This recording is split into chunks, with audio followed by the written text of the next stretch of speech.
It was awesome. Wow, he's fucking. Did anybody see that? My cat used to do that. What do you do? He just jump up out of nowhere and get I you? did it again. Ow, ow, Yo. ow. I'm so Oh. glad this is in He here. loves your beard. He loves your beard. Ow. Yeah, I love cats, bro. Oh, Jesus Christ. I love cats. Yeah, I Yo, know, I they saw really I are saw this great. I saw this thing that said if cats were bigger if cats were the same size of us, they would kill us immediately. Oh my But God, they dude. No, just don't because they can't. I read something like, you know why cats are so pissy? And they're like, because they're God's perfect killing machine, and you keep kissing him and telling him you love him. Word. Man, yo, I don't know, man. Cats, man, like really, I've never been like I don't dislike cats, but I just never really been big on. Like I feel like they can like they're just so sneaky, man. Like you know what I'm saying? Like can't I don't know, man. And they're like everywhere. Like you know what I'm saying? Like they be one of Lee's friends came over and she brought her cat and Bailey was here, of course. And man, like this cat was like. I mean, very just very sneaky and like would be like in the room and up on shit. I'm like, where are you right now? Like, where the fuck are you? Like, You know what's funny about cats, and Duece will tell you too. Funny thing about cats is like, say you're looking for your cat, like, hey, where are you, fucking Sparky or whatever the fuck you name your cat, and you're like in the house, in the room where the cat is at, screaming looking for the cat, and the cat is hidden in plain sight, looking dead at your ass. Holy fuck! You don't even know how many times I've done that, man. And like, and they Holy don't say anything. Like you call a dog, like, come here, fucking Honcho or whatever your dog's name is, and then fucking tail starts Bailey. wagging. Bailey, like, yeah, come here, Bailey, and then Bailey fucking comes around the corner, like, yeah, I'm looking for you. Where you like call a cat, the cats don't fucking move. Like they're into that kind of shit. I don't know what it is. It pisses me the fuck off. But my cat, I think it's funny that like there's 3 cat people on here, and Brandon's the only like typical guy, that doesn't like cats. Usually it's only a fucking, oh, you're a guy you like cats? You're like fuck cats, dude. Fuck cat. You know what I mean? It's usually like that. But now you're fucking. I'm faggot. You like cats? Huh? How old is your cat? It looks like a young cat, like a year or 2 old. Oh yeah, he's a year and a half. Or he'll be 2 in July. Like July. Look at that. How do I know? Dude, I've grown up with cats. I'll say this. Look at this motherfucker. Look at him. I'll say this. With a cat, you definitely have to treat the cat like really right. As like I said earlier, the cat will remember every fucking thing that you did and will fucking get your ass way down the road when you thought the cat forgot about it. Like that's what I'm saying. Have you ever seen that video? But me and my dog, we roughhouse and shit, man.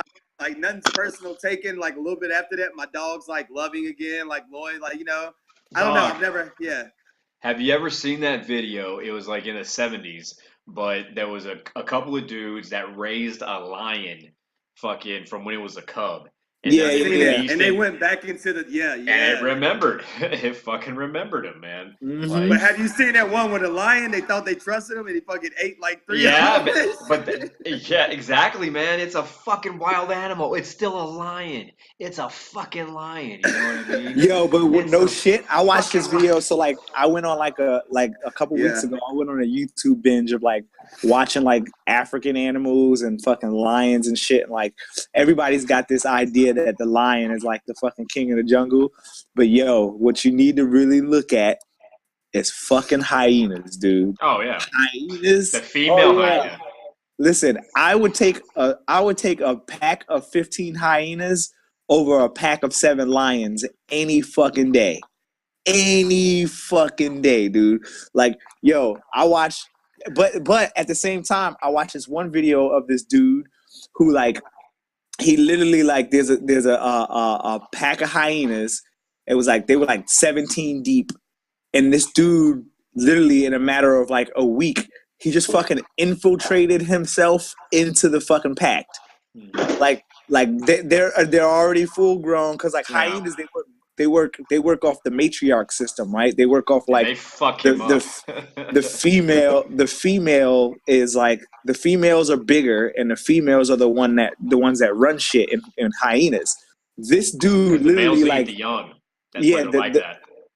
So this dude literally like he parked his Jeep next to a pack of hyenas, and he like sat there for a couple days. And then, once the hyenas kind of got used to the truck, then he would get out the truck. And within a matter of a week or two, this dude is like playing and wrestling with the hyenas and like establishing dominance and fucking smacking them around. And they can literally like one hyena could fucking destroy this dude. Not zoo animals, man. Wild hyenas. Wild fucking hyenas. They weren't tamed or nothing like that. And every now and then he would leave and go on his little excursions or whatever, and he would come back weeks later to the same fucking pack of hyenas and fucking just literally get out the truck and walk up to him, and they would all run up to him, and he fucking wrestle with them, and it's like, yo, the social system that they have as hyenas, like they kind of work off the same kind of matriarch system that we do as men. You know what I mean? We do as humans. Like, it's crazy, man. But if you ask me, the king of the jungle or the queen of the jungle, I'm fucking taking hyenas every time. But you can't. That's plural though. You said hyenas. You said hyenas. Like, yeah, but the reason I say that. But you're right. With lions too, they run in packs too. Yeah, you're right. They run in packs, but they run in packs significantly smaller than hyenas. Well, hey, what makes them king or queen? What makes them king or queen, dude? Right, right. That's what I'm saying. They're like sworn enemies. Big game or hundred percentage or what? No, but I'm saying this idea that we have, we just like, we attribute to like fucking Lion King, like the lion's the king of the jungle. Like that's the common shit that comes out. But like, yo, the lion is not the king of the jungle. Like hyenas fuck lions up a lot. Lions fuck individual hyenas up a lot. But yo, hyenas are fucking monsters, dude. Hyenas are fucking monsters. It's just like Marines, dude. Like a Marine by himself isn't going to do too much. But a Marine with fucking Marine squad unless his name is Noel. That motherfucker, he gonna run for your money. Well, we can fuck it up.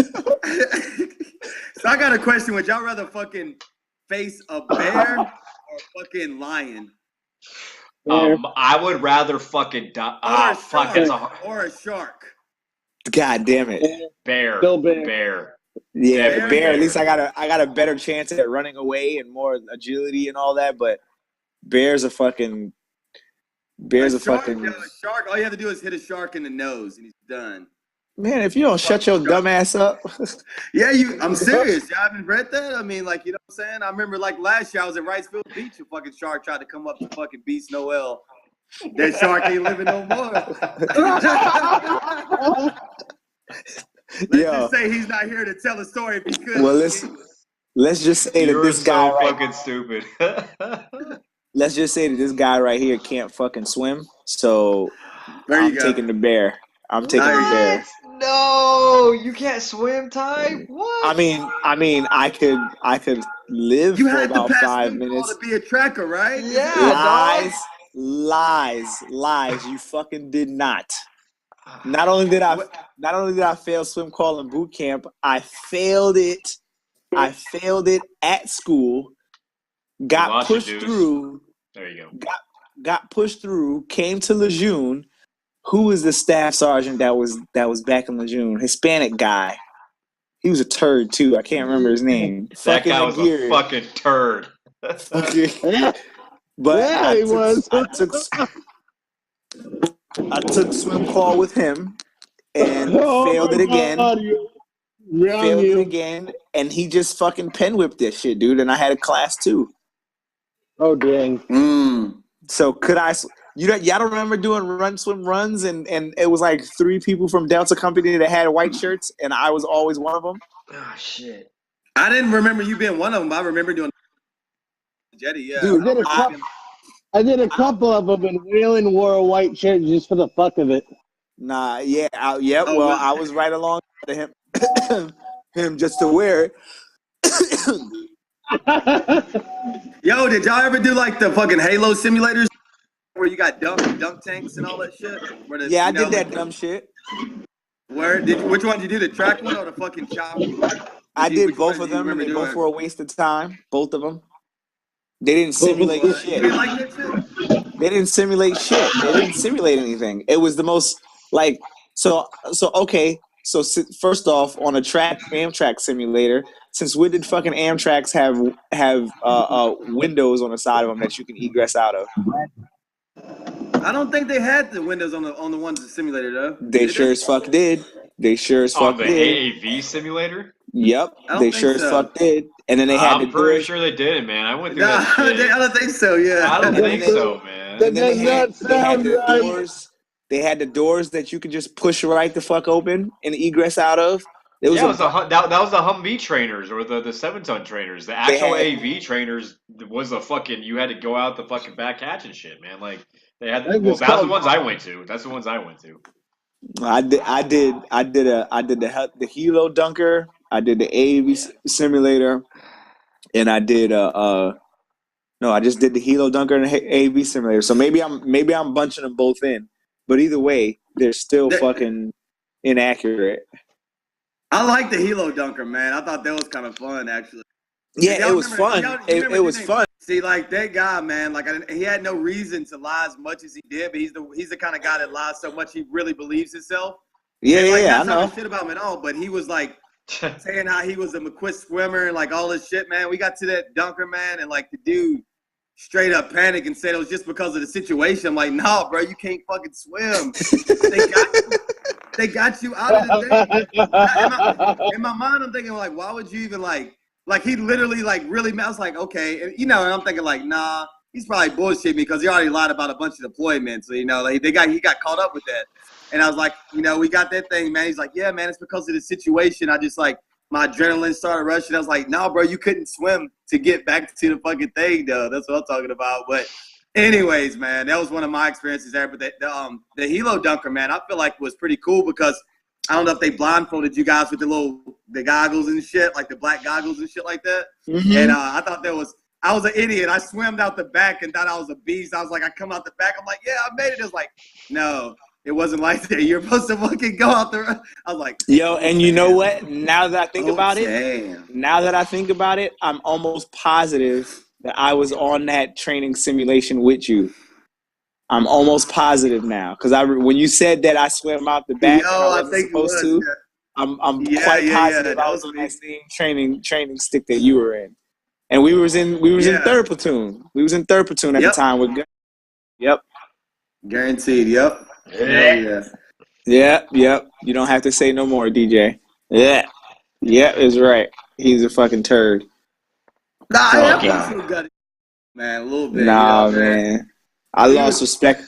I mean, I don't even need to go into this, but Brandon, you know why I lost respect for that dude. Like, I lost so much respect for that fucking dude. He fucking. Yeah. You say this story, man, but I don't know. Look, this dude trying to make it like I was.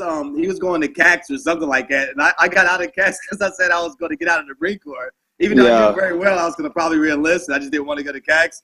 And I was like, fucking, like, yeah, like, I was like, yeah, I'm getting out, You like, piece of shit. Yeah, he's like, we need to know, like, we need to know what you're gonna do because if you stay in, you're going to CAX. I was like, yes, I'm trying to say, Gunny, like, this ain't working out. Anyways, the platoon shows back up, and I'm on duty, and I re-enlisted already. I found this random officer to do my re-enlistment inside of the fucking where's that shit that Frey used to work for, like Career Planner. They did it inside the office, and then they come back and I was like, what the fuck, man? Like, what are you doing here? I was like, yeah, Gunny, I decided to I re-enlisted. Like, they all say CAX. Like, I was like, yeah, I'm an idiot. Yo, and guess who got the blunt end of that fucking sledgehammer was this asshole. Because I fucking was trying to get my LASIK surgery and my braces. I had everything lined up.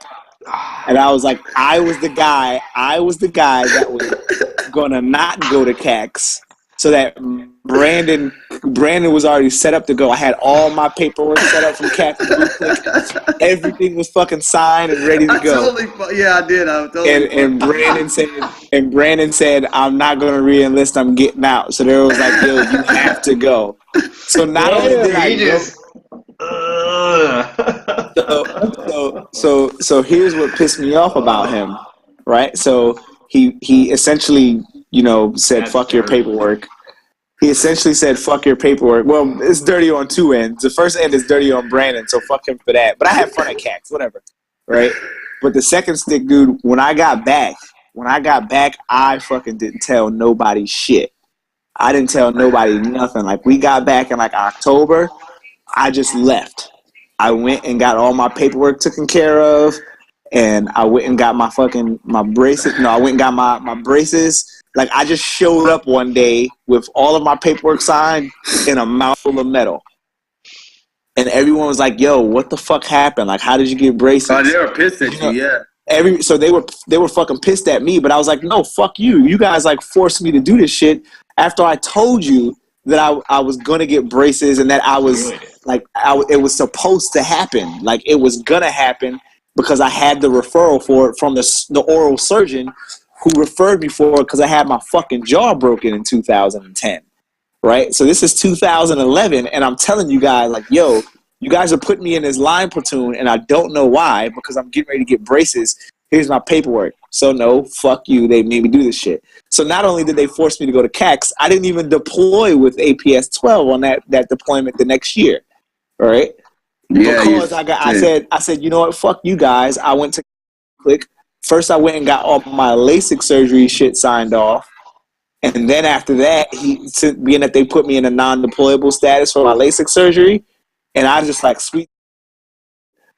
I got my LASIK surgery non-deployable status, and then that allowed me to go fucking immediately and get my braces.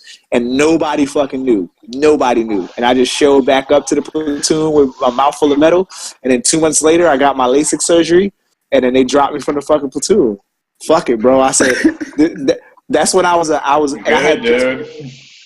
had just pinned on corporal, right? I had just pinned on corporal, and I was fucking pissed, bro, because I had got kicked off of fucking 3 deployments up until that point.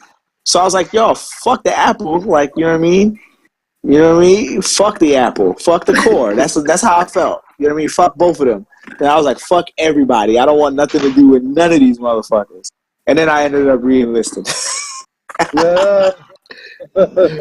So I essentially did the same shit as Brandon. Not only did I re-enlist, but I really said fuck tracks and I lat moved. Yeah, man, he did do some kind of off-border kind of stuff. I remember like his balls, you remember, were like fucking a nutty buddy.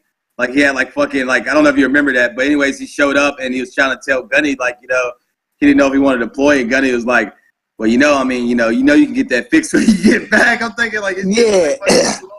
This motherfucker tried to use the Jedi mind trick on me. Like, oh, yeah, you can go deploy and then you can get your shit done when you get back. And I was like, nah, Gunny. He was like, yeah, well, the Marine Corps paid for my daughter to get braces. And I was like, oh, okay, well, what's that got to do with me? He's like, oh, I'm just saying, like, I know you can get braces. He was like, I think it would just be best for you to come and go on this deployment and then come back from this deployment. And I was like, nah, Gunny, I'm not going on this deployment. And then after that, he was like, well, you're gonna have to go because I'm not going to let you go. And I was like, okay. And after that, I just stopped fucking talking to the guy. And then I just showed back up with braces. He was like, what the fuck? How'd you get braces? How'd you get braces? There's so many unique people, man. When we were deployed, Duece, man, in Afghan, man, you know I fucking loved you, man, because you gave out free hugs all the time, bro.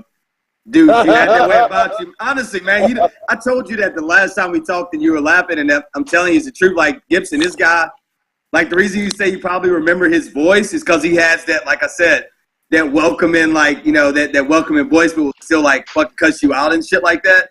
But we're deployed, like, in Afghan, man, he fucking, like, this guy, man, you could guarantee that if you needed a free hug, it was always there. And a lot of times that would be like an uplift to like your day, like this motherfucking Duece, man. Like, and I'm thinking, like, is this dude really like it? Like, we in Afghan right now, but it's just making the best of the situation, man. That's why I fucking love you, man. I don't know. You can't find this shit nowhere else other than the unit that we had and stuff like that, man. The Marine Corps, and I guess I don't know, National Guard. Are they somewhat tight, Gibson, or at all? Like, have you met good people, and have you found like the camaraderie? Yeah. So we kind of in the Corps we kind of hang around like nothing but a bunch of fucking blue collar dudes. So the armory where I work at, where I actually was initially set and going, is a maintenance armory, right? Like they're all mechanics. Everybody there is all mechanics, but they work on a state side too. Like they're federal technicians, and they're full timers, but they're all like fucking alpha dudes. You know what I mean? So obviously, when I came into the National Guard, like I came in as a 91 Fox, which is a small arms repair for the Army. So I came straight to a maintenance platoon, and all these dudes are literally like the same as us. They just wear different uniforms and speak fucking different languages. Most are former Marines, though, right? We'll say if you look at the National Guard as a whole, like an eighth of the New Jersey National Guard are like fucking Marines. You know what I mean? Like maybe I'm even putting too much, but I've met so far. Like my recruiter's a Marine. The admin guy for the unit that I work at now, he's a Marine. The first sergeant that was there just now was a Marine, and then the new first sergeant that took over his spot was a Marine. So I'm surrounded by, a bunch of former Marines that are all like soldiers now. But these guys are fucking solid. But when you start getting into like the nitty gritty of the National Guard, like regular soldiers, a lot of them are turds, but the connection that they have with each other is different, because it's almost like everybody's happy to see you and happy to be here and happy to work, because they only do it once a month and they only have that camaraderie to build once a month. So everyone's like all about it. Everyone's like all about working and all about getting away from their monotonous fucking life. You know what I mean? So every time these guys see each other, it's like a big fucking celebration, as opposed to us where, we're on the active side. We're working with each other fucking all the goddamn time. The monotony is we can't wait for the fucking weekend so that we could fucking hang out with each other and do nothing. These guys, they want to get to the end of the end of the month so that they can see each other and everybody can laugh and work and play at the fucking same time. So like the camaraderie it's a different atmosphere of camaraderie when you look at it. But don't get me wrong, like it's nothing like the fucking the Marine Corps camaraderie. You know what I mean? But I can still draw a comparison to it. Well, I'll tell you what, man. The National Guard gets a bad rap, but during the fucking height of the Iraq War, man, National Guard units deployed year-long motherfucking deployments, sometimes back-to-back, in some of the roughest places in Iraq that don't get any kind of fucking notification that they do today.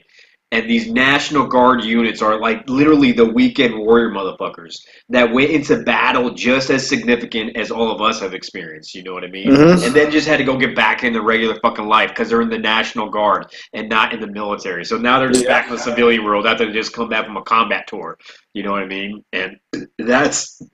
The National Guard gets shit on and a lot of shit talk, man, but they do the job that is so much harder than they get credit for, going off to fucking fight the war and then getting thrown back into the fucking civilian society and not being professional war fighters. Literally weekend warrior motherfuckers going to fight the war, fighting bad guys just as bad as any of us have ever fought. You know what I mean? Yep. And a lot of those guys will tell you, man, like, they'll say like their claim to fame in the Guard is like, listen, man, like, everybody that's in the active Army, like, first off, the National Guard, like, whenever there's augmentation from the Army to the National Guard, like the Army Reserves does not augment the Army with combat jobs. They don't do it because the Army Reserves does not have any combat jobs. So whenever they need reinforcements or augmentation, they have to come to the National Guard. So they say what's good about, their claim to fame is like, listen, like, these guys that are fighting, not only are they fighters and they can fight, but like this one guy has got experience in construction. You know what I mean? Like full time experience in construction. So he can tell you, if he's a combat engineer as well, he can tell you like, the exact spot to blow up. Or this guy, not only is he a small arms repairer, but he's also an EMT out in the civilian world. So not only can he fix your gun, but if it's time for him to get out there, he can fucking like no shit take care of you like a doc would. You know what I mean? Like, so it's like it's not just regular people. It's like these people have additional skills, or in the Army they call them skill identifiers, where they have so much more to bring to the table as opposed to fucking the four of us, which is just Amtrackers that have fucking combat lifesavers course, which in reality is nowhere near a fucking EMT course. Dude, combat lifesaver. Don't downplay that, man. Like, oh no, absolutely not. Absolutely that is a fucking, especially if you went through a good one, man. Like, that is essential life-saving shit. You know what I mean? Yeah. I got you. Not too many things you really need to know. There is a lot, but as far as basic, like I said, life-saving shit, yeah, that's great material, man. So because you're saying that's their actual other thing they do and shit. Yeah, like these dudes are fucking like professional. Yeah. Yeah, these dudes are like full-time paramedics that are fucking sitting in trucks all day, waiting for the next homeless guy to get a brick thrown at his face, and what? You know what I mean? I'm just saying, whatever the fucking case is. I only say that because that shit used to happen in the 90s. Oh, okay. What? But I'm saying, whatever the case is. My mom works at a hospital or whatever, and she's like, yo, the shit she's seen, like, you watched this one chick come in that had a high heel in her temple. Like, she got into a fight with another chick, and a chick took her high heel and fucking smashed her in the head with it. And the girl was like, she just had a high heel sitting out of her face, and she was completely fucking coherent. Like, she's walking around, she's just complaining that she's got a headache, right? Dog, now, who do you want taking care of you in that manner? Do you want fucking Devil Dog fucking combat lifesavers guy, or do you want fucking full-time paramedic that is also Devil Dog? You know what I mean? I'll take Duece. Give me a hug, Duece, for what? God, I mean, whatever. I totally feel you. I totally, yeah. But it's just additional skills and more shit that these guys bring to the table. Now on the back end, like, they don't have any fucking discipline when it comes to like dealing with guns and fucking, you know what I mean? Like, the training is just isn't there. No tactical proficiency. Now, that was funny the way you said it. He's like, they got all these vivid. He's like, but when it comes to dealing with guns, Yo, and I'm being real, dude. Like, I had this one kid or whatever. He's actually a full-time fucking cop, right? He's a full-time cop out of Camden, I think. Camden, New Jersey, which is like that's a pretty fucking horrible. It's the roughest. City. It's the roughest. It's the highest crime rate in the state of New Jersey. Is Camden, right across the bridge from Philly. Pretty fucking rough. It's one of the toughest in the country. Yeah. So he's a cop out there, and so I get to we're doing training to go to the range. Like, I had to back in like November or some shit like that, and I was like, yo. Everybody came to the Army, they drew weapons and shit, and I'm like, yo, these guys don't have like basic weapons handling skills, like, and I can see this based off of the way I'm passing weapons out and they're taking them. You know what I mean? So I was like, all right, I gotta give a fucking little quick like marksmanship class. So we get to the range, and this dude, he like in the guard, like, it's different. Like, you don't leave the range until you fucking qual. You know what I mean? Or they make you go back up another time, like, immediately. And if you fail, like, you don't get any adverse. They just keep sending you back up there to get you to qual. So it's a little different, and the seriousness of the range being taken is not really there. Well, this motherfucker unked on the range like 3 times, and I literally taught him the concept of correct side alignment and correct side picture, and he finally qualled. And he was like, yo, like, how did you do that? Like, I've never known about the stuff that you taught me. And I'm like, yo, you're a fucking full-time cop, and you're a soldier in the National Guard. Like, how do you not fucking know this shit, man?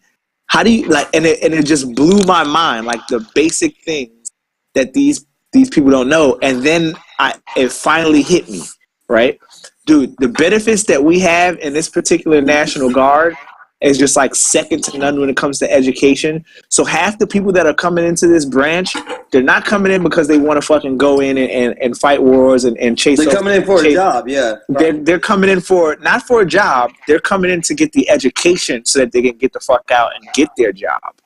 Right? They're not coming in because they want to fucking go after Osama bin Laden the fourth, right? Or you know what I mean? They want to go after Saddam Hussein Jr.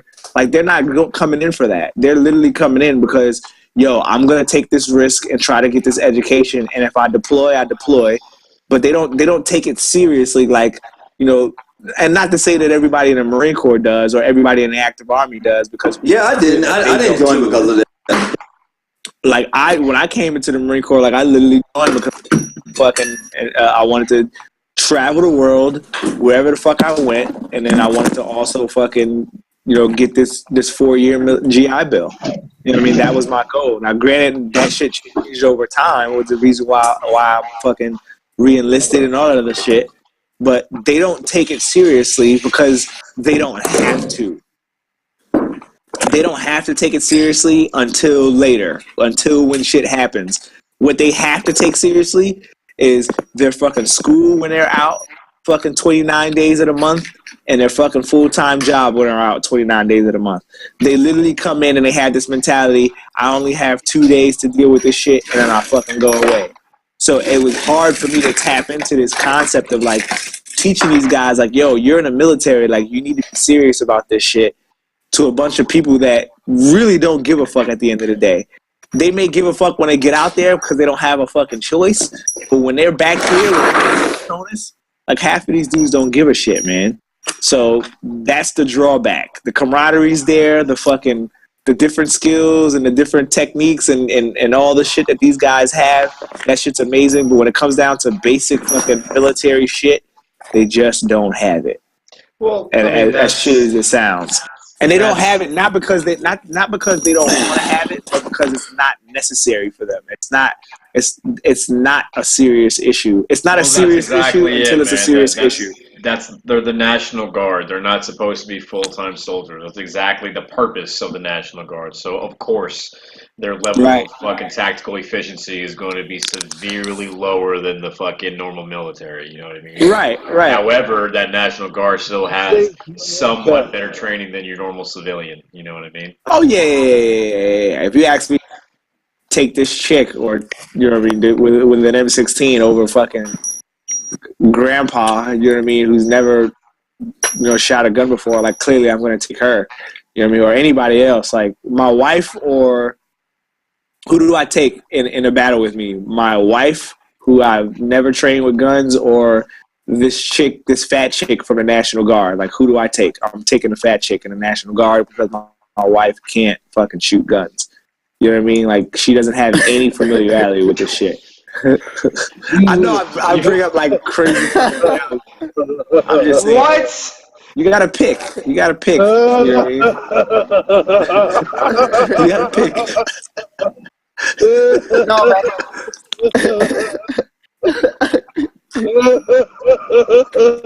I'm just saying, bro. Like, you know, people that don't have any military experience, or people who do. You know what I mean? Don't get your brain wrapped up around the fact that I said my wife. Like, I'm just bringing it up a person that has zero military skill or zero experience with it's weapons. just the whole thing. Has the whole thing.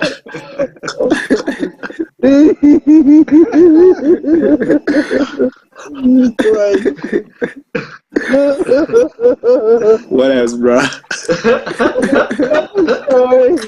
I'm sorry. Duece, are you okay? Yeah. Dude, What's Ty, up, man? I love your metaphors, dog. Your metaphors are the most. No one ever will ever be able to duplicate your metaphors, brother. No one ever. Not at all. You said a homeless guy get hit with a chick came in.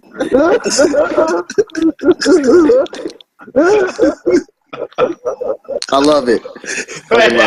Homeless guy, hammers with homeless guy with hammers. And the girl came in with a stiletto in her forehead. We rocking stilettos. No. That was a metaphor, bro. That was real shit. I know. Yeah.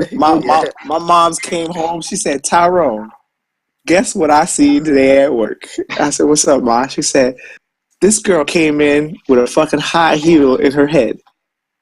I was like, what? She's like, this girl came in with she came from the club in 13th Street and she had a high heel. I was like, how the fuck was she walking around? I was like, I guess it didn't go. She's like, I guess it didn't go in the broad's brain. I'm like, God damn.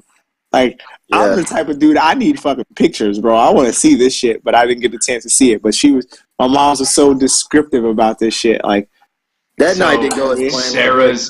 Sarah's sister lives in Billings, Montana. That's why we go to Montana all the time. But she works in the emergency room admin office at the hospital there in Billings. And the hospital in Billings is a big fucking hospital. And in the emergency room staff, she's like, it's a part of the admin. And she tells stories about shit that comes in the emergency room, dog. And she has so many stories about people coming in there with things stuck in their asses.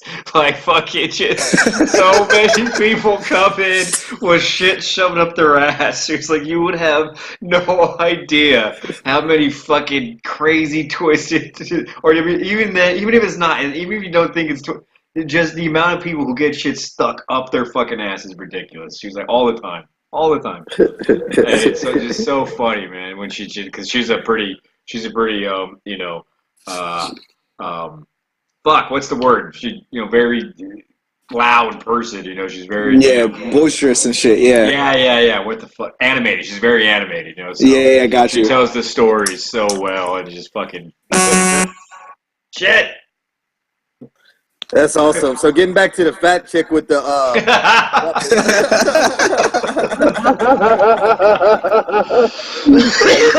but hey, on the real, I guess in a sense, man, like I look at it like this, man, like somebody who joined any branch of the military, man, like definitely the people who don't really, I guess, have, not that they don't have the opportunities, their opportunities ain't like set out for them as much. And if they want to make a way through that shit, man, like enjoying like a whatever branch to kind of do it, man, like I'm kind of like all for it, just because I see the other end of that is, obviously going the other route, which is like fucking involves getting in trouble, involves doing all these things, man. So I feel like, overall, that's a battle to be won. And like, obviously it ain't like they're fighting like a war, like, or having the skills that we learned and shit through training and stuff like that. But in the same sense, they're still doing really something good, hopefully, that'll better them and obviously better their family and shit like that. So I can totally commend that all the way, man. Like, even if they like, and I'm not really big on, I'm not one of those. I was I always talk about the barbershop. I was there, man. And like, I never even mentioned that, I'm a Marine and shit like that. And it was one Marine, like, getting his haircut and two other guys and shit like that. And they got in the spiel about, Vietnam. I didn't even mention anything like that. But the whole thing I got out of it, all of them learned something from whatever branch they were in and shit like that. And most of them were from the hood here in Wilmington and shit, downtown, like towards the hood and stuff. And it kind of like gave them a platform, and they used that, and they just kept on progressing in life, man. Like, I'm kind of similar to that. Like, I joined the Marine Corps, like I said, and a lot of us did. And a lot of us vice versa. A lot of them people did it for patriotic reasons and shit, and they wanted to go fight for the country and shit like that. But like I said, man, mine was totally different. Just, being from Martinsville, Virginia, which is a very small town, and me working temporary jobs and like all this shit, man. And me with just my persona, the kind of person I am, I was like, I do want to join the best branch, but it wasn't for the reason of that. It was just for the reason I want to get out of here. And like you said, travel. I want to kind of make a way for my life. And then I ended up re-enlisting, and, all these other things came with it, deploying and all this shit that I expected I would do. But I was willing to put my life on the line for my, for the things that I want to foresee in life and stuff. I was putting on the line for obviously my brothers and shit, and fighting for all of you guys. But I came with the whole thing that's like, whatever I go through, I'm going to deploy. I'm going to do all this shit and stuff like that. My dad like was totally against it and all these things. But like I told him, like, I just seen so much of a bigger picture, and I was like, this is a perfect opportunity for me, definitely for me being in college the first year and having to pay back student loans and not like, successfully complete my first 4 years. I got kicked out of college my first year and stuff. Not grades or anything, just like academically doing dumb shit. And then after that, I went back to Martinsville, working those temporary jobs and all this shit, man. And then it was just kind of my route, man. Like, fuck it. I'm just going to go put out everything on the line and, put my life like all these things because I see a bigger picture. And then I got here and obviously met all you fools and stuff. But I can totally agree with that, man. Like, people doing shit in a positive way, whether we look at them like, oh, you're this guy, you're that, and shit like that. At the end of the day, man, like, I always commend somebody who puts their best foot forward and actually trying to go in a good direction and stuff and actually have intentions to do good things and stuff like that. I mean, I can see a lot of different points from that, man. Like, I've never been one of those Marines that's like, hey, man, like, if you do this and that, like, you're fucking whatever. Like, I still got my own thing. Like, I'm a Marine, and I was like, this is the greatest branch, and I hold it high and dear. But if another person went a different route, who am I to say, shit, why'd you do fucking that instead of this and that, when at the end of the day, they might be getting their families out the hood, or they might be getting out the hood, or like out of a situation that, what could have caused them fucking death or like, pain for their family or whatever the case may be, man. So I can totally feel, that sense of why anybody would join a branch and stuff, man. You know what I'm saying? Like, I totally feel that. And you got to think, too, with the National Guard, that's still, like, if you really think about it, that's still such a fucking noble decision to make.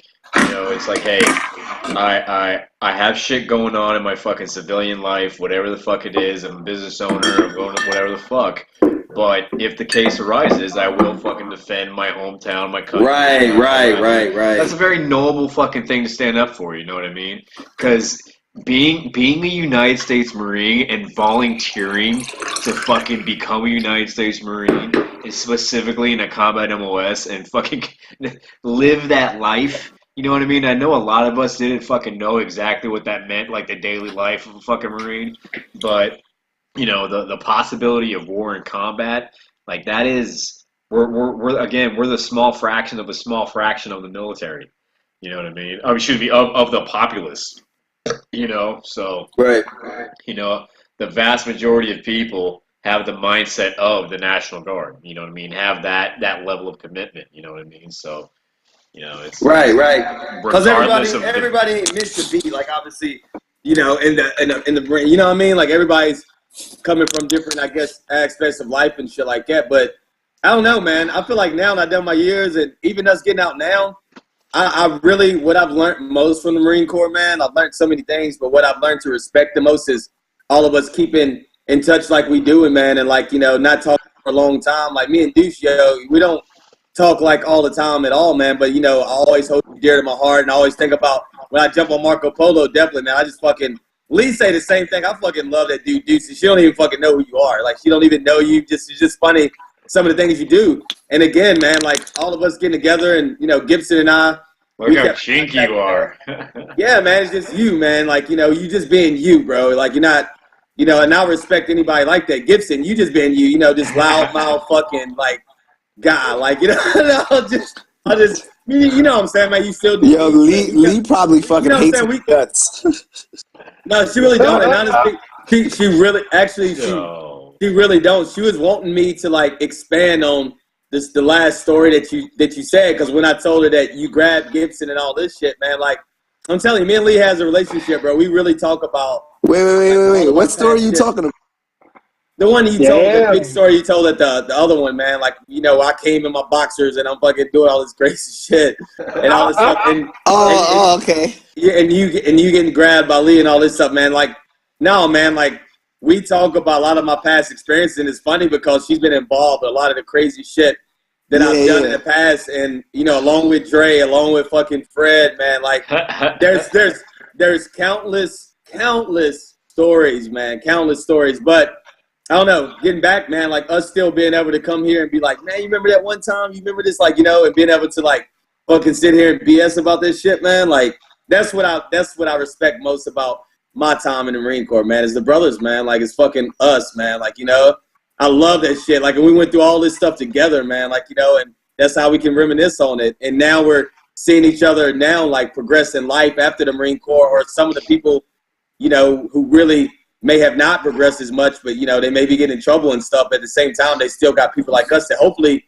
can reach out to them or you know, like you, DJ, how you reached out to Yazzie, man. I know he always posts stuff, and I never reached out to him. But, you know, whether you think it helps or not, man, like that shit helps, man, when somebody's going through shit. Like, in a sense, they're like, man, this motherfucker don't know what, like, whatever. They might think of mine, but they think about that shit, man, and it's stuff like that. I mean, there's been times since I've been out, I haven't had, like, really crucial, hard times, but there's been times where I've had, like, different things pop up in my life, and I can always, like, fucking reflect when Dre or Fred or, like, whoever hits me up, and the same with them, man. Like, we always bounce ideas off each other. We always try to, like, motivate each other to keep going in a positive direction, and we laugh and BS and shit always, bro. Like, we always gonna be that, but we still had this sense of us is like we want to see each other do fucking better, man. Like, we grown, like we say, we grown, man. We are, and we growing every fucking, really are, and every year we're growing. Like, so I don't ever want to, like, hit up one of you fools and be like, you know, and if I do, like, and y'all are going through troubles, I won't, you know, be able to reach out to that. But I love, like, to hear, like, damn, Gibson, now you're National Guard now, but you still sticking to the beats. Duce, fucking, you're in school and you're fucking progressing and shit, whether you hate school or not. And DJ, you know, entrepreneur, and you're trying to, and, you know, like, stuff like that is encouraging for me to hear, man, because it does nothing but drive me to be like, you know what, I'm a fucking, you know, not that I would give up anyways, but it's more and more means to be like, you know, keep going, man, keep going. This shit don't stop, man. It's like fucking, it don't stop, you know. Life don't ever stop for nobody. And that's something like, Dude, you look like you're fucking half asleep, dude. You are so chink-eyed right now. It's so funny. I can only see your beard. I can only see your beard. Yeah. I see him now. I just turned my screen sideways. Oh yeah. Let me try that. Why are you putting the camera like it's fucking a POV giving you a fucking blowjob there, fucking Ty? That's not cool. Oh shit, my bad. Come on.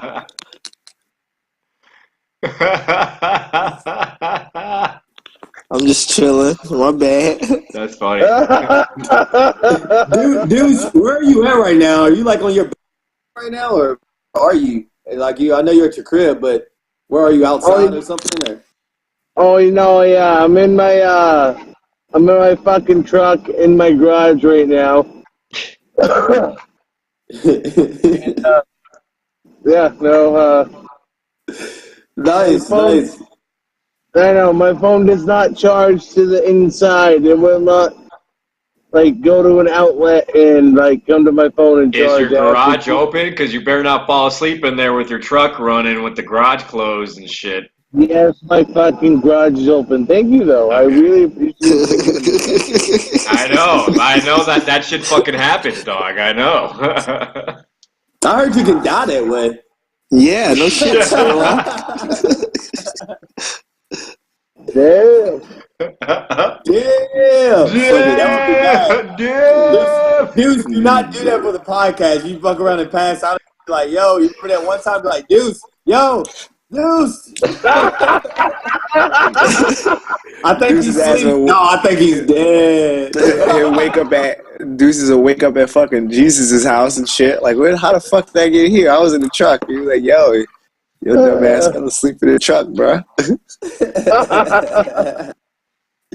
Hell yeah, man.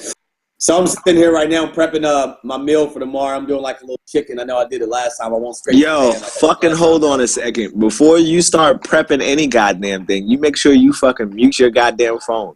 Because nobody wants to hear you scraping chicken pans and fucking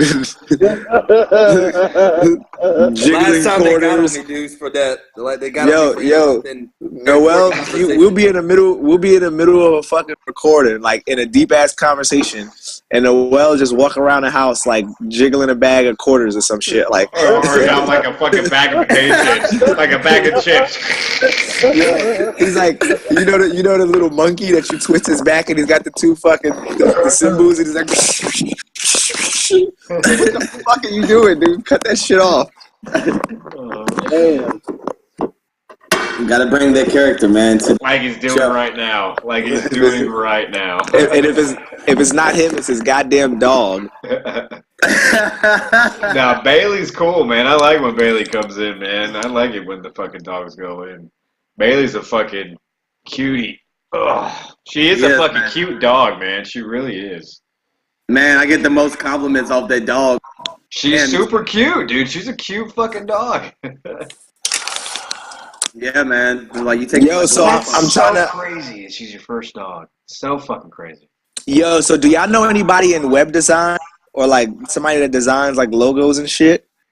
I mean, I'm probably gonna do it myself anyway, but I'm trying to design like my logo and shit for my brand for beats and shit.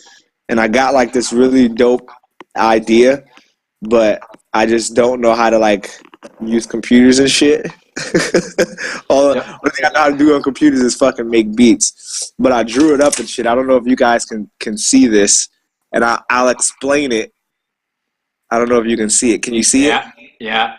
All right. So what this is, right? This is a board, right? It's a board that we used to play, and you can only find this shit in New York, right? It's a board for this game we used to play called Skellies, right? And what Skellies is you take like those little, like a milk top or like a water top, and we put like clay and wax in it. Right? And we draw on the floor, on the concrete with spray paint, and we draw this board out like this, and it's big, like it covers like the whole fucking street. And you shoot the tops from each box. Right now, I know this doesn't quite show it, but when you actually play in the game, like this is box 1, and then this is box 2, and then this is box 3, and then this is box 4, and then 5, 6, 7, 8, 9, 10, 11, 12, and in the middle is box 13, right? So you start out by shooting the box 13, and Why then you does it shoot. say 6? I'll explain.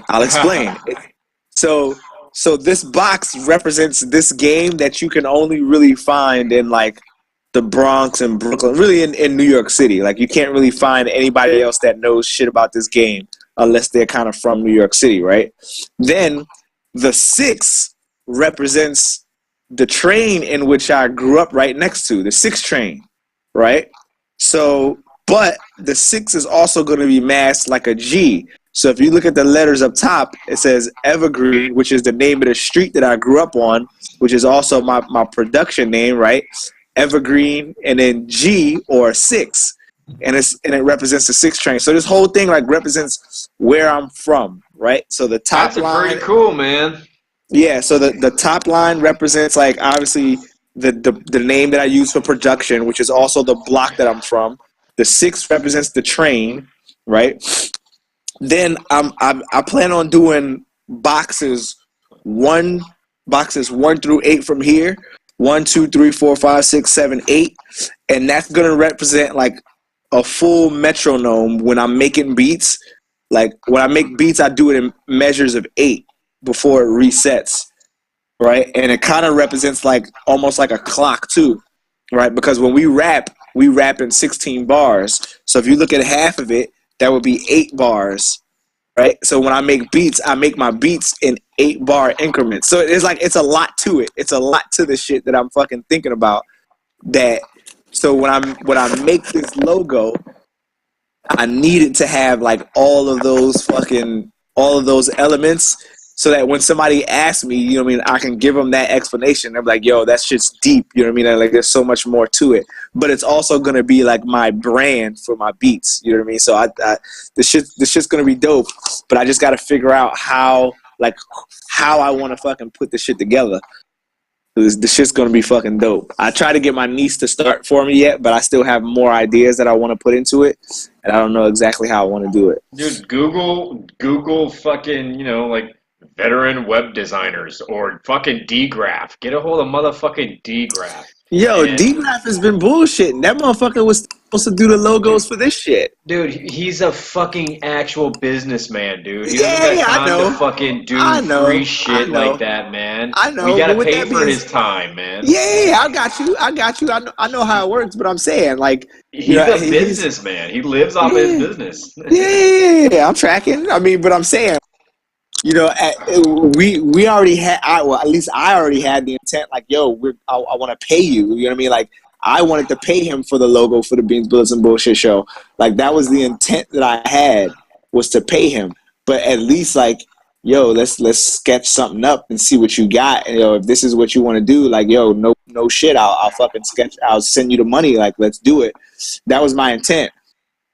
And then the same thing with fucking Schaefer. Like, Schaefer doesn't know this, but like I said, I intended on like whatever he submitted to us, and then he puts it on, he digitizes it or whatever, he puts it in digital form. Like, I was gonna pay him for that shit too. You know what I mean? Like, that was my intent. I wasn't gonna have nobody do no work at the end of the without being compensated for it, because I understand what time is money, man. I understand this capitalism, commerce shit.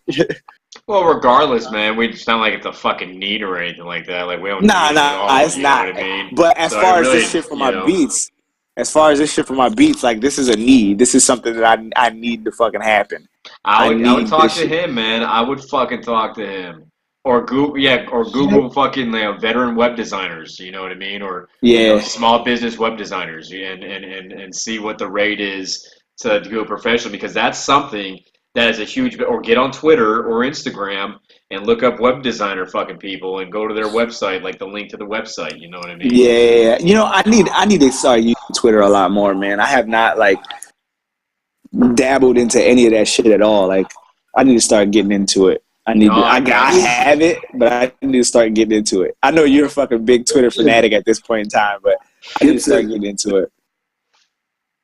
Listen, I know who Schaefer is, dude. He's a good guy. He's kind of a product of me, which is a product of Smith, which is really fucking weird. Schaefer's my dude, man. So like, what's crazy is like, so Schaefer didn't end up going on they had a deployment. I can't. Oh, he didn't go on he did go on an APS. He did go on an Africa deployment with y'all, right, DJ? Yeah, he was with us. Yeah. So the next deployment after that, he didn't end up going. Oh, they were supposed to go to Japan, I think, and he fucking, the day before they deployed, he ended up like having a seizure or some shit. And his foot got caught up under his bed, and he fucking snapped his foot in half. Like, some crazy. Snap the foot in half. True. Yeah, something happened.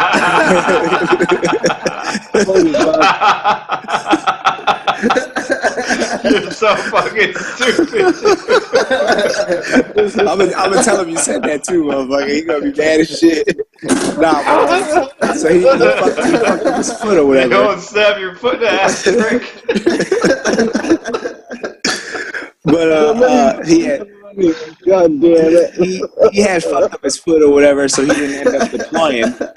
So, he was dealing with a lot of shit with his seizures, and he was dealing with a lot of shit with his foot. Oh yeah, he had that shit, didn't he? Yeah. Yeah, so they ended up saying some shit like he had like they wanted to see if he had like any brain tumors or some shit, and they wanted to crack his fucking skull open and check.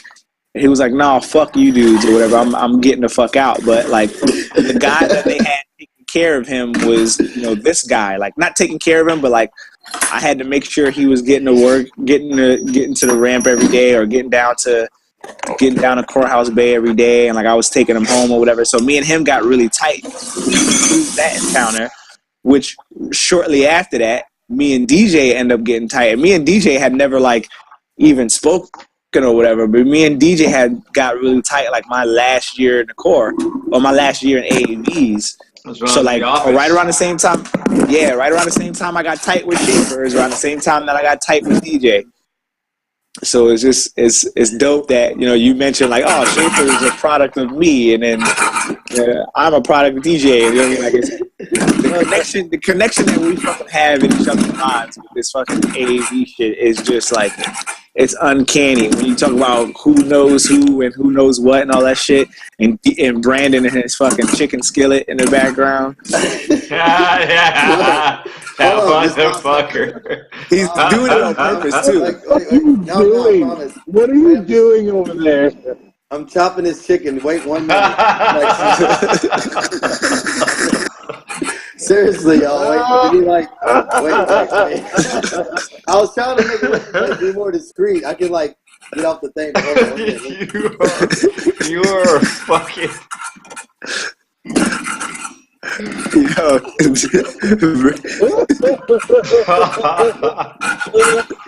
You are such a fucking piece of shit, dude. Yo, and then so real quick, This is my first time. So, yo, everybody that's fucking listening to this shit right now, or that ends up listening to this, just know that what Brandon is doing right now is the kind of shit that he does all the fucking time. He is the biggest fucking unnecessary troll that I've ever met in my goddamn life. Like, this is the kind of shit he does. That's why we're on our side, dude. He's on our side for a reason. For y'all don't know, I'm cutting this chicken right now. Look. Y'all look. Yeah, we see it. Jesus Christ. Look at fucking Edward Scissorhands over here. He's like cutting it with one hand. No shit is making all that goddamn noise. Sorry, guys. Sorry, look. Literally 10 more seconds. I got this one little last strip. 10, 9, 8. Wait. Yep. That's what he does. Pretty much good. Let me put the little cap back on. All right. Sorry about this. So speaking of games, I fucking hate you so much. I hate you. So speaking of games, have you ever played Hide and Go Get It?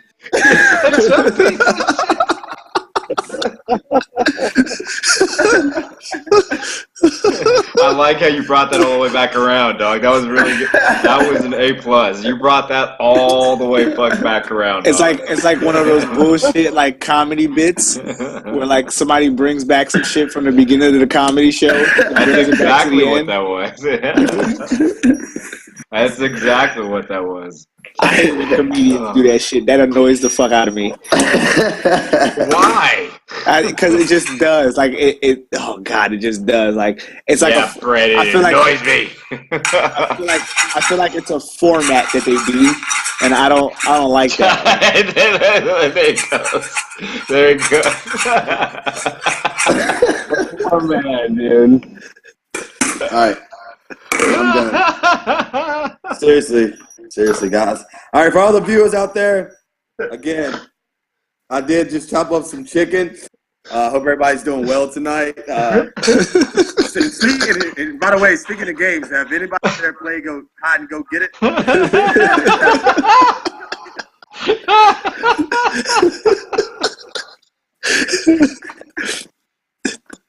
Yeah. That's where if you find the person, you hit it.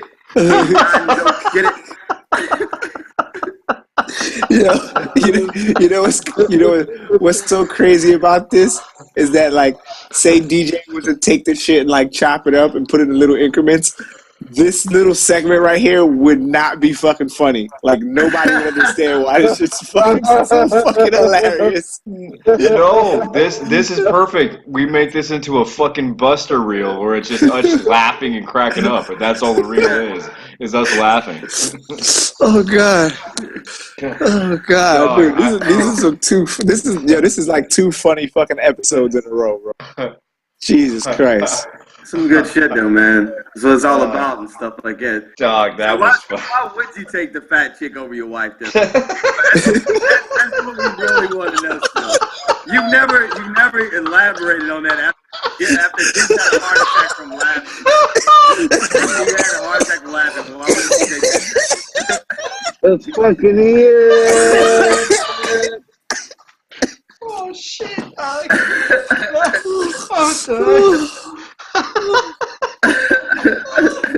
God damn it! You alright? Fuck. Oh.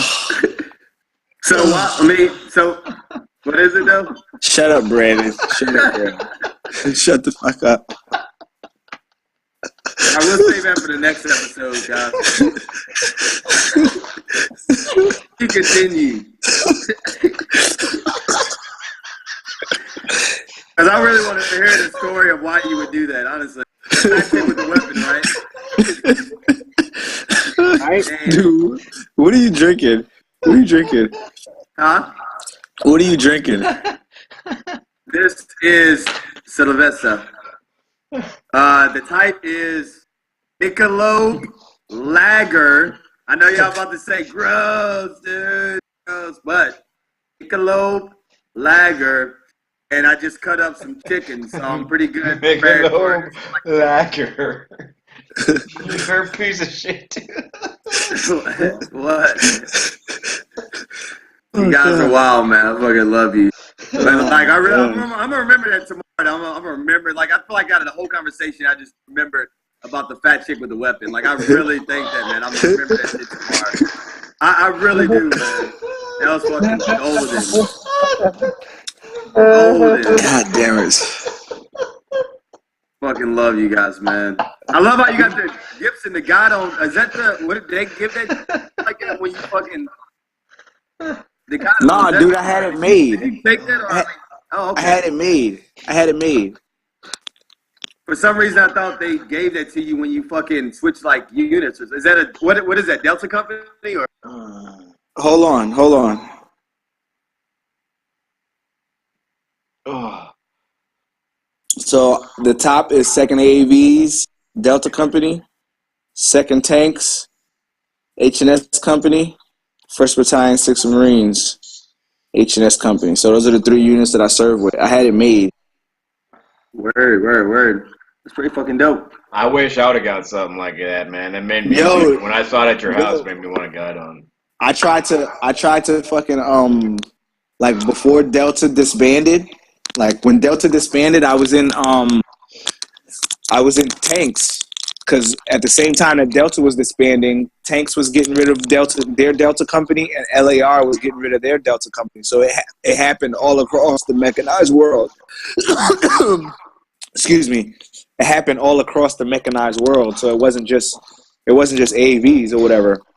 So when I heard that, I tried to go down to fucking AVs to grab the guidon, but like obviously they fucking retired it and shit, and like they got it hanging somewhere. I don't know, but yeah. I definitely whenever I established the compound, a guidon and a flagpole, a huge like fucking car lot flagpole will definitely be there. You know what I mean? And a guidon, and definitely gonna have a guidon. Well, what my intent to do was, and this is something that I'm still going to work with. Hold on, let me come in my garage real quick. Oh, God. Damn. My fucking stomach hurts, dog. Damn.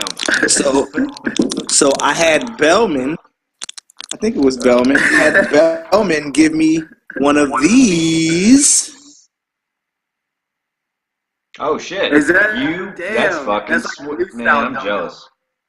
Oh, yeah. So I had him give me one of these. And you remember how the track block with the little welded hole right there that you can stick the guidon in?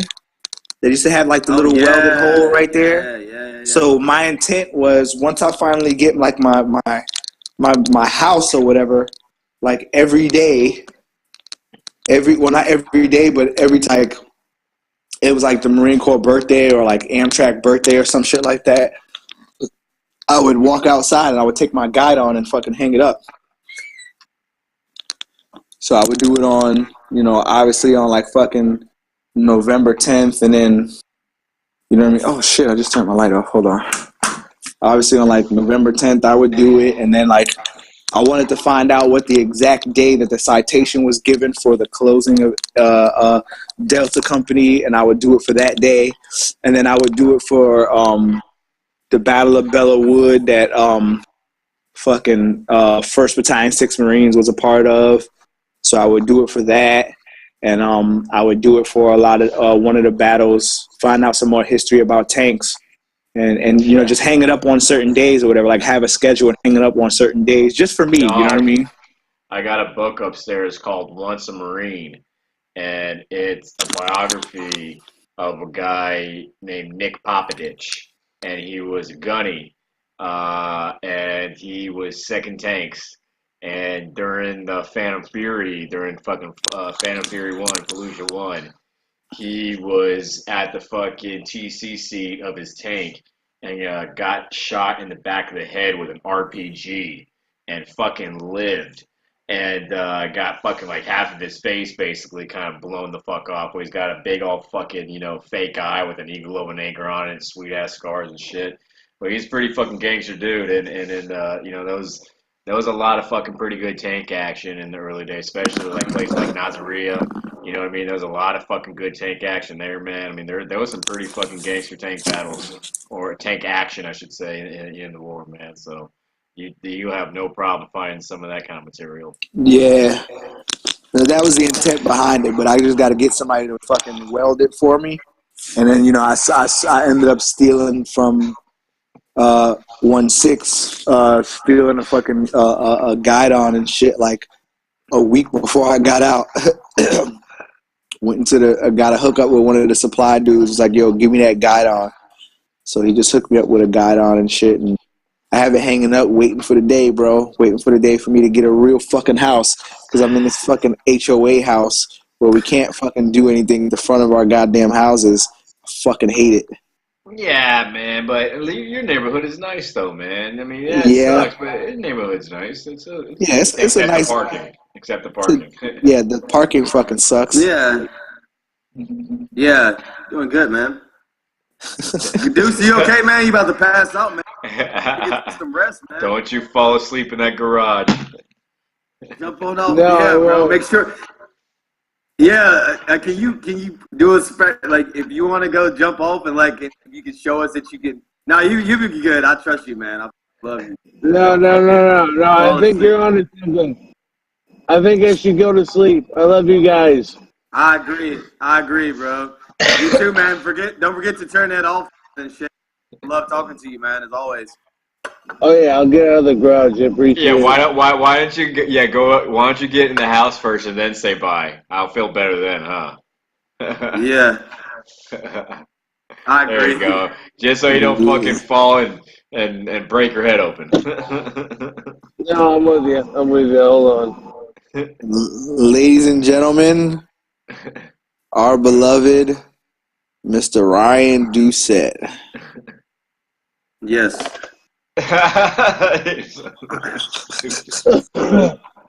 it's fucking great. love your music, man. Fucking keep going and keep growing and keep glowing. So my missus as well, my fiance Sarah Duece, she also, just like Lee, loves it whenever you do a message. She's like, is that fucking Duece? I'm like, yeah, it is. And it's just because you're, same thing. She loves hearing your laugh and hearing you talk. Your voice, just the way you are, bro. So. Yeah, man. It's funny. Every time you come on, she just immediately starts smiling, man. It's a gift, dog, for real. Yeah. Well, What were you saying?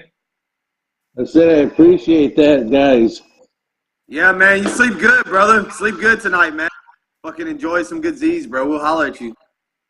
Will do, man. You guys take it easy. Nah, brother. Dudes. Love you, man. Throw them deuces up, baby. Victory. Victory. Be for victory. Holla at you, brother. All right, love you guys. Love you. Always.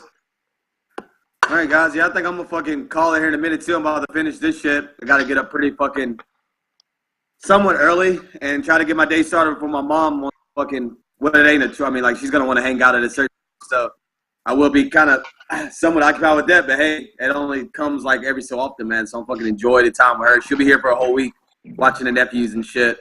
So what time is your mom making you get into bed? I'm about to call right now to make sure if I'm up to What, dude? I'll tell you what, man. It's actually a really cool thing. Like, cause for me, whenever I became an adult, man, I had this really contentious relationship with my mom. She didn't want to treat me like an adult, wanted to keep treating me like a fucking kid. And I found her irritating and annoying and didn't like spending time around her, and I had to grow out of that, man, if I wanted to fucking spend time with my mother, So, I mean, cherish that if you actually enjoy spending time with your mom, man, cherish that, for real, because... Oh, yeah. Me and my mom are tight. Me and my really, really fucking talk all the time, and my mom is always mom. She's always saying, like, she's like, what y'all doing Sunday? She wants to cook for us, and she's like, this is how it would be if, I was living closer and stuff, so she's mom, you know what I'm saying? So I fucking am cherishing it, man. Like, I really do cherish times Good. with, close family as much as possible. And when you said that on the Marco Polo DJ, man, it really reminded me like, damn, it is something good to have, like you're close to your family, because a lot of people, they don't have that, or they're not, I ain't gonna say I'm close to my family. I'm close to my parents, like I guess you would say, like, so it works out well, man. I cherish, as much as I can. You know what I'm saying? Yeah, man. That's all we can do, dude. That's it, and that's what legitimately trying to really keep that in my head really helps me avoid being mad at all the dumb bullshit. You know what I mean? Just gratefulness, try to appreciate it. Really, really does. Like whenever I'm about to get annoyed or irritated over something stupid that really means nothing, I just think about what if they were to fucking die tomorrow? What if I woke up tomorrow and I didn't have them in my life? I would regret all this dumb bullshit that I was fucking pissed off and annoyed For sure. at, you know what I mean? Yeah. And so that really helps me avoid being upset over that dumb shit, and I really do, man. I know shit. When I feel it, I'll be like, why am I? And it'll just be like, why am I mad at that? You know what I mean? Why is that annoying? You know what? Right. That very same thing happened to me today on my way home. I'm fucking driving, and some dickhead, like, I'm in traffic trying to make a left turn, and some dickhead, like, right when I start getting close to the light, this fucking guy just, like, jumps right in front of me. He doesn't even wave down, but he's not even all the way in the lane. He's just kind of fucking sitting there. And I'm like, you know what? I'm going to try to, like, go around him so that he can't cut me off. And I'm like, you know what? I'm just going to fucking let this guy in. Whatever. Because what if anything? And it made me, it calmed me down. And I know it's weird that I bring it up in a road rage manner, but, like, it's true shit, bro. It's true shit. And, whatever. I drove home.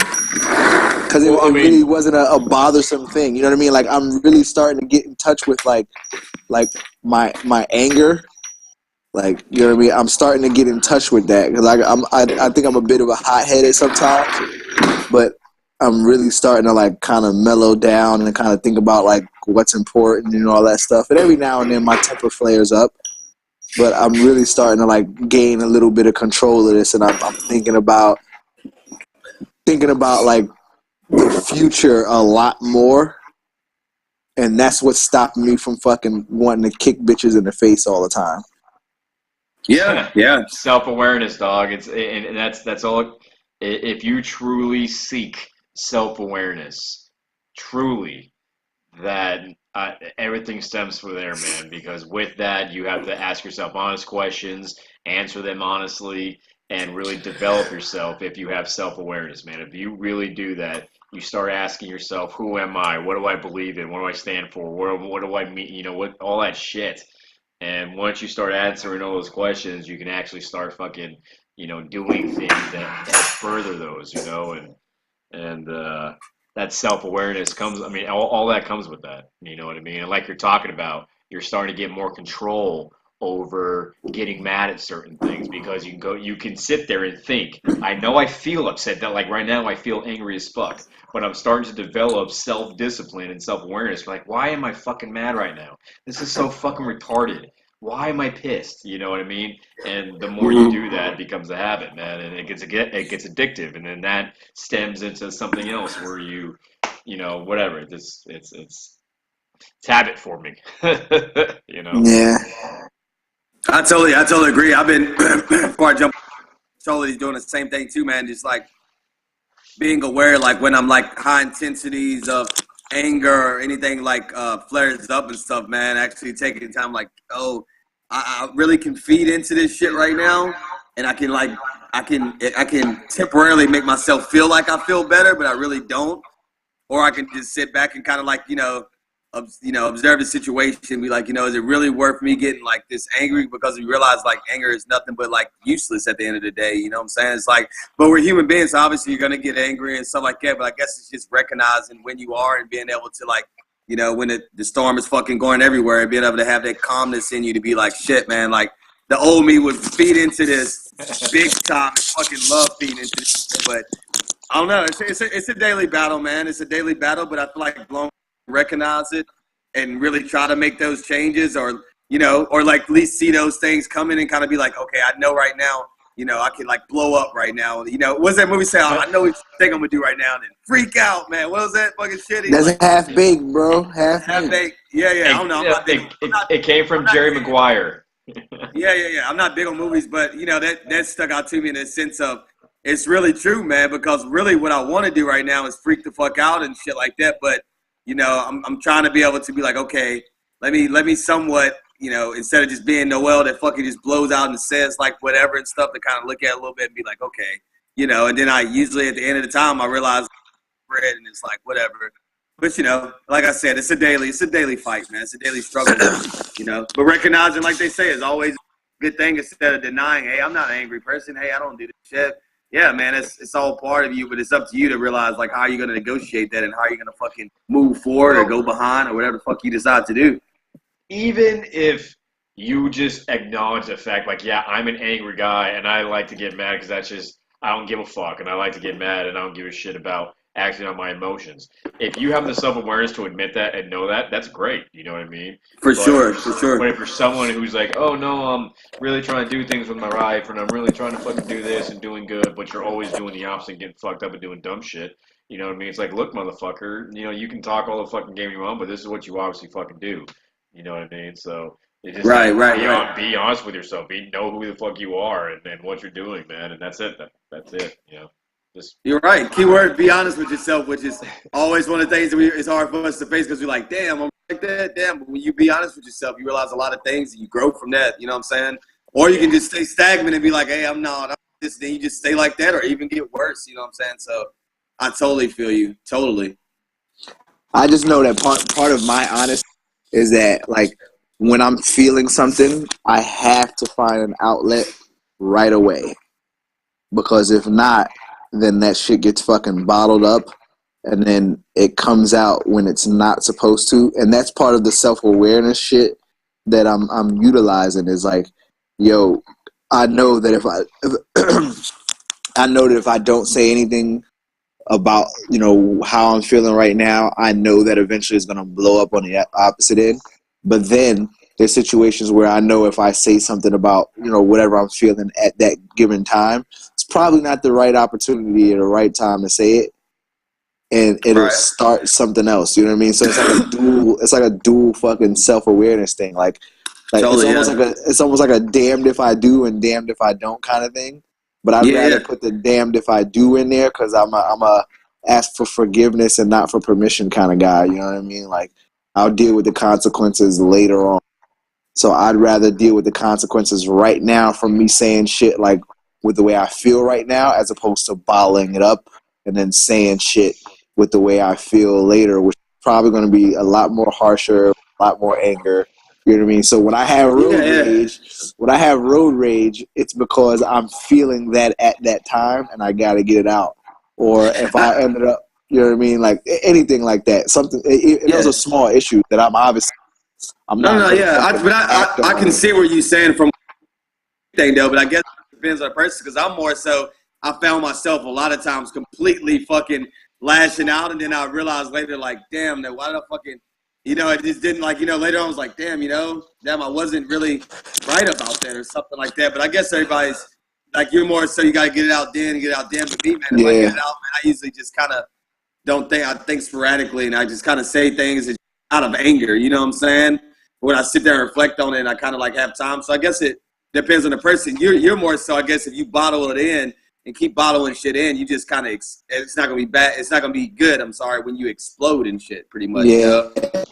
I'm telling you, man, like, so it took me, it was so hard to really develop this, man, but,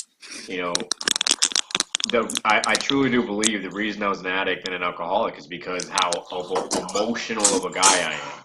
Like, I am super emotional, just like I say every time, man, like when I get hurt, I hurt deeply. When I'm happy, I'm fucking just over all that shit, man, and I would always drown that shit in booze and drugs and everything. Anyway,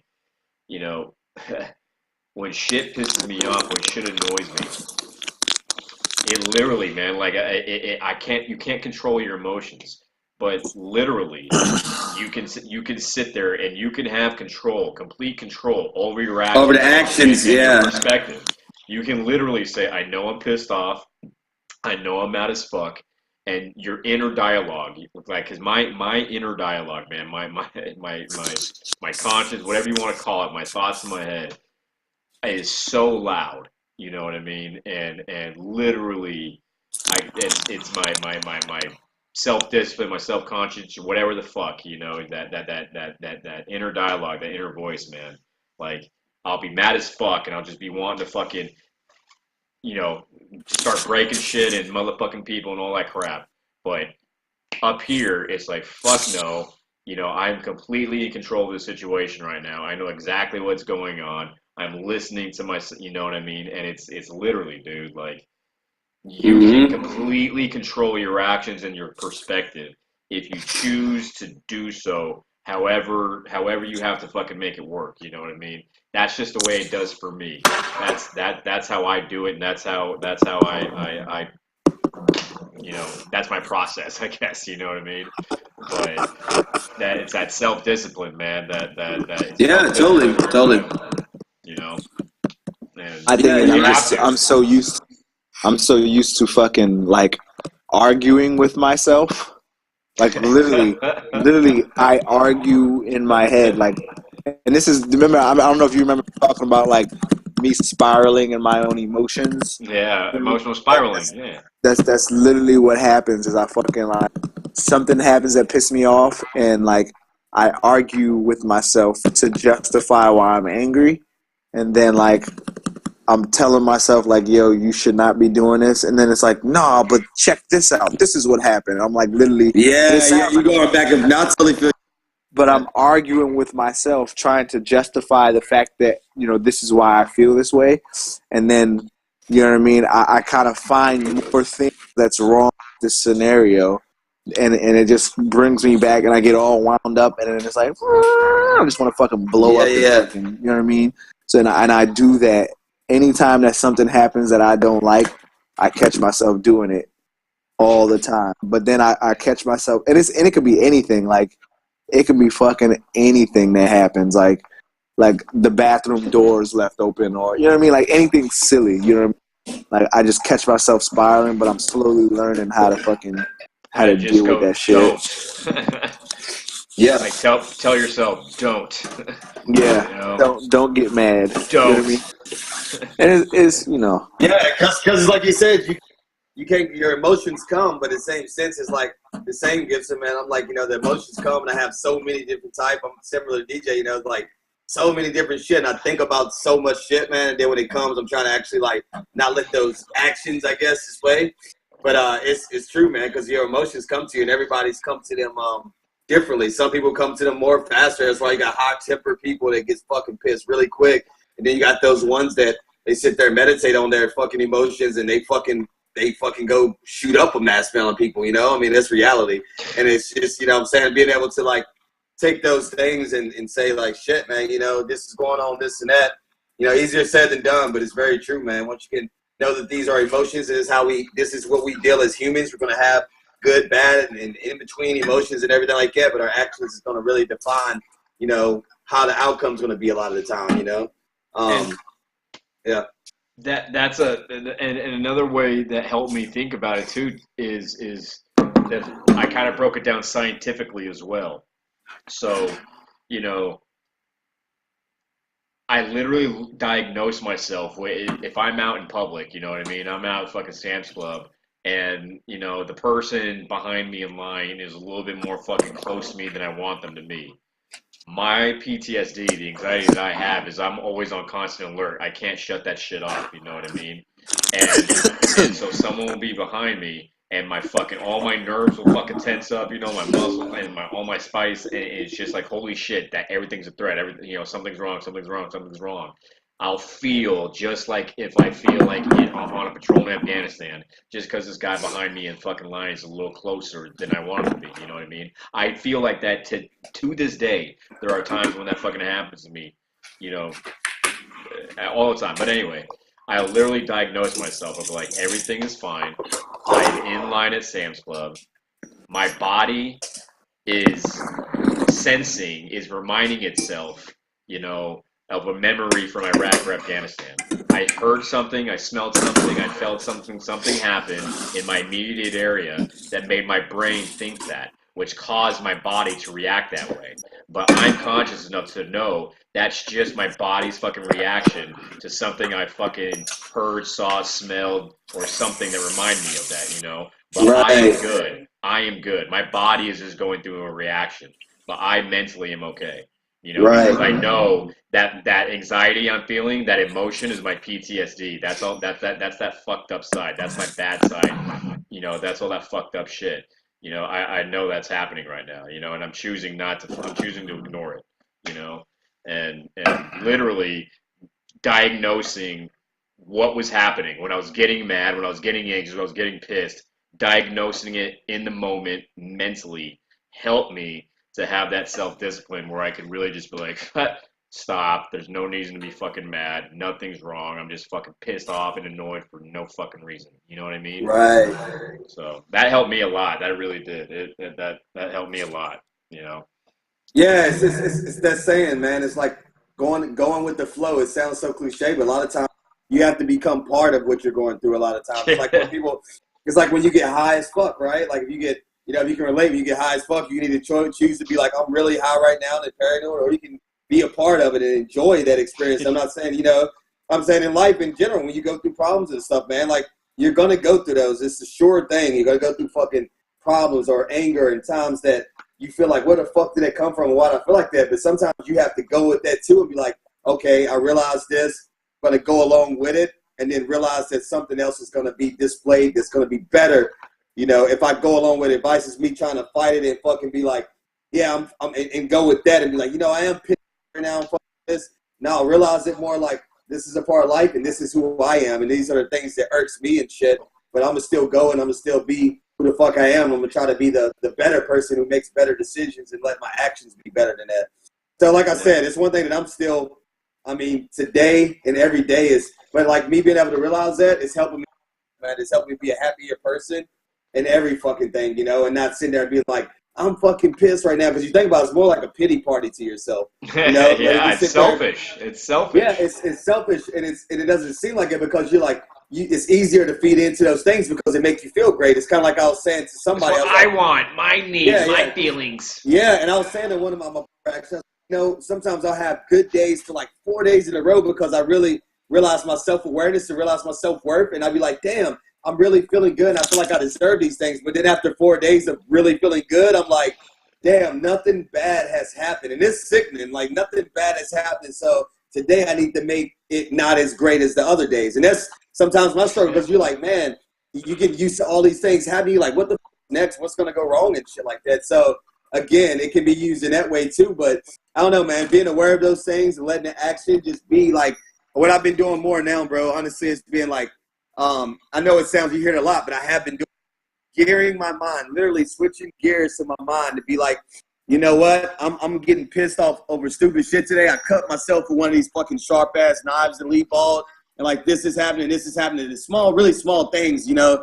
And instead of like me feeding into those things and becoming a part of that problem, I'm becoming a part of a thing that's like, you know, like, man, fuck that. You know what I'm saying? Like, I'm tired right now. I don't feel like doing this and that. And I just start doing shit. I start making stuff happen. I just start doing it. I literally am able to kind of control my fucking day. Like, you know what I'm saying? Because you decided to do it. Because I decided to do it, and that's how powerful our minds can be, or how against it our minds can be if we go with that negative route. Because when you feed that frequency of the negative shit, that's going to fucking flame. It's going to boom. That frequency is going to be electrifying instead of electrifying in a fucking positive sense and shit like that, man. But I don't know. I've been doing it more and more, bro.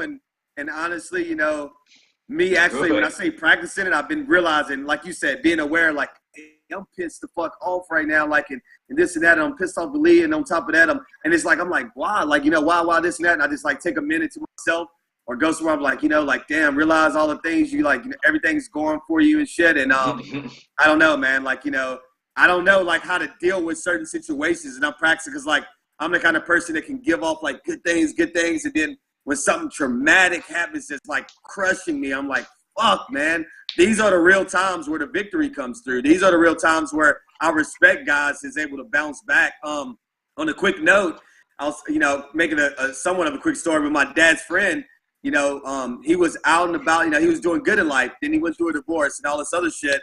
He got strung out on fucking rocks and shit like that. And he was down and out, and his family wasn't even there and shit because they didn't want him around because he was stealing and all this other shit, man. But he went low from having a place with a pool and having a family. In life we don't think this shit can be taken away from us. We take life for granted. And when you think you're on top and you start getting all these feelings of, man, I feel powerful right now. I feel great by myself. And all these, we don't realize that it's only temporary and it can be struck away way faster than we got it. So that happened to him and it got struck away from him. So he's like, damn, and my family's turning against me and all this other stuff, blah, blah, blah. But anyways, what I commend most about him, I even wrote a song about this dude, Leah tell you, and it's fucking deep because it goes from the story of him doing that, being down and out, strung out on fucking cocaine on rocks, and then being able to fucking tell me he was going to bounce back, and he knows shit, he bounced back. I commend people all the time that went through struggles more so than I commend a motherfucker that's got everything coming, he's always positive, and then when he gets struck with some shit, he's like, oh man, you don't hear from him, but the person is like, it's okay, I took that blow, let's fucking keep going. That's the kind of shit that's fucking commendable, and that's the kind of person that I'm inspiring myself to be like, because every day I'm sitting here dishing out positivity. But hey, Brandon, when it comes to you, fucking knock is gonna come.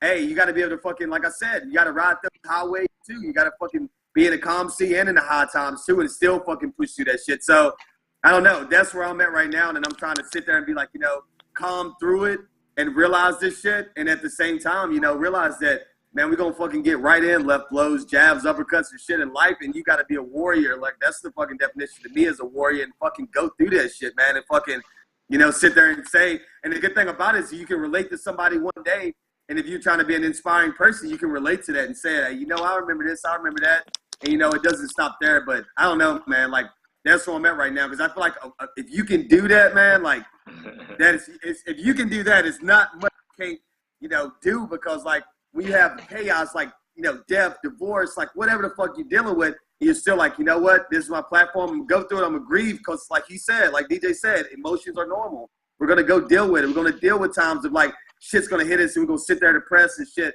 But your ability to wire yourself back and gear yourself to be like, hey, this is part of life right now, you know what I'm saying? And I gotta fucking push through it.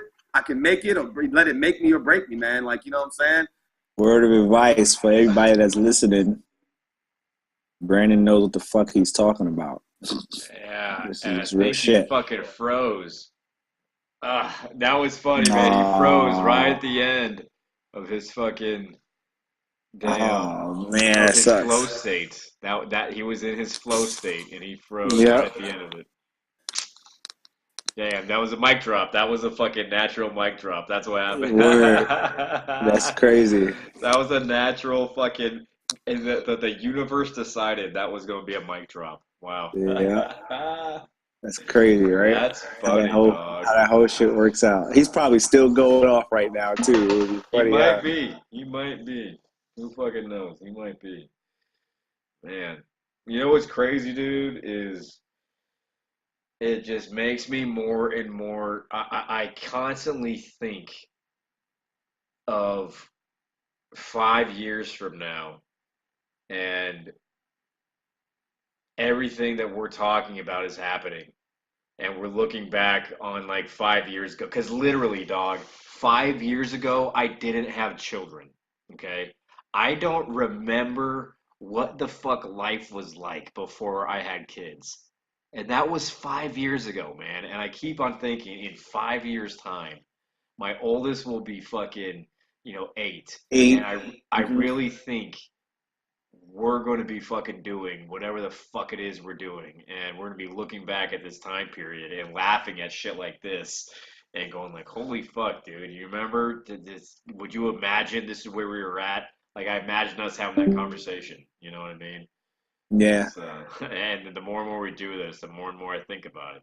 All the time. Yeah, that's why I said, when we was talking before, I was like, yo, I'm speaking this whole success part of this shit into existence. I know it's gonna happen because I don't have any other feelings, doubt. It doesn't manifest in my brain. Like, I only see this thing turning into a fucking success.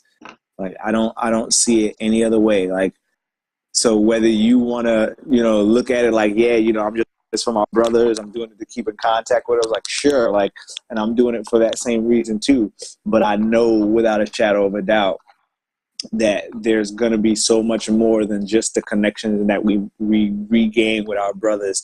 There's going to be so much more shit involved behind it.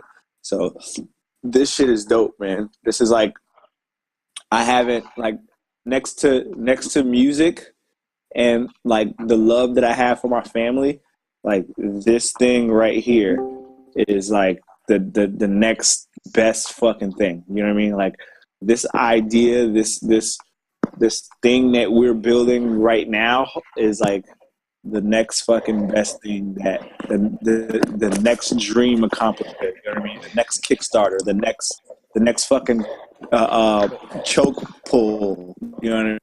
The next fucking lawnmower starter. Like this is it. This is what I see as the next thing that I should be doing with my life. This is it right here. Yeah, no, you're fucking absolutely right, man. You're absolutely fucking right. It's funny because, like our man Gary Vee likes to say, you document the process, vlog everything, fucking, and record and document, document the process, record the process, and like I was just talking about, Brandon, we were talking about how I keep on thinking over and over again of like in 5 years from now, we're going to be looking back on this time right now, we're going to be in the middle of doing all this shit that we're talking about, you know what I mean? And I just keep on thinking about that, man. The more and more we do this, more time goes by, I keep thinking about it, and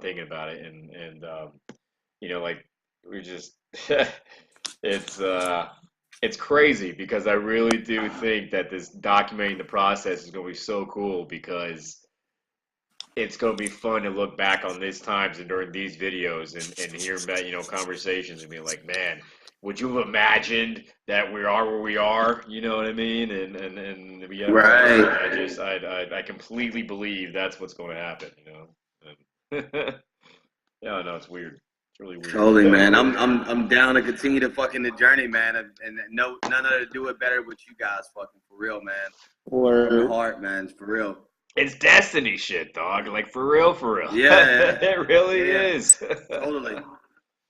Sounds like that tattoo I got on my back. Yeah, the destiny. Yeah. It's just dope. Oh, Bailey, look. Bailey just jumped on. She came around the room. Say, hey guys.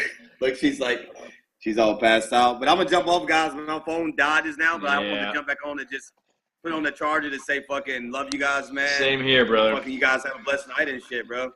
Yeah, same here, brother. I'm bouncing out too. So. All right, guys. All right, so. All right, man. Y'all take it easy. Love y'all. Victory. Victory, bitches. All right.